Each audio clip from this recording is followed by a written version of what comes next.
અને લોકસભામાં પણ અમેરિકાથી ડિપોર્ટ કરાયેલા ભારતીયોનો મુદ્દો ઉઠવા પામ્યો।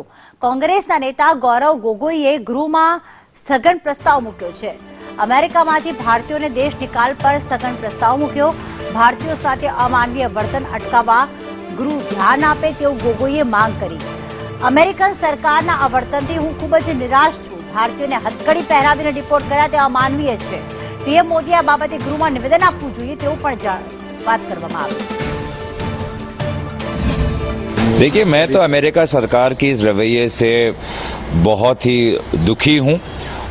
अमेरिका और भारत के बीच में संबंध अच्छे हैं, लेकिन जिस प्रकार से उन्होंने 100 से ज़्यादा भारतीय नागरिकों को एक मिलिट्री प्लेन पर उन पे पैरों और हाथों पर हैंडकफ चेन लगाकर जिस तरीके से भेजा है, पूरी तरीके से अमानवीय है।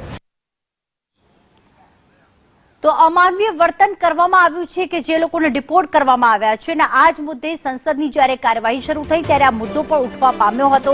અમેરિકાથી પરત આવેલા ભારતીયો મુદ્દે વિપક્ષે ગૃહમાં આ મુદ્દો ઉઠાવ્યો અને વડાપ્રધાન આ મુદ્દે ગૃહમાં નિવેદન આપે તેવી પણ માંગ કરી હતી। આને લઈને વિદેશ મંત્રાલય પર પણ આક્ષેપ કરવામાં આવ્યા હતા કે તે શા માટે આ બધું સહન કરી રહ્યા છે। અને હાલમાં જે માહિતી મળી રહી છે કે લોકસભાની કાર્યવાહી 12 વાગ્યા સુધી સ્થગિત કરી લેવામાં આવી છે।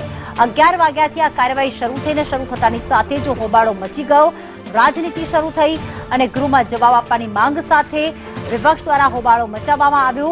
ત્યારે 12 વાગ્યા સુધી સંસદ સ્થગિત કરી દેવામાં આવી છે। લોકસભામાં વિપક્ષે ડિપોર્ટ ભારતીય મુદ્દે મુદ્દો ઉઠાવ્યો હતો।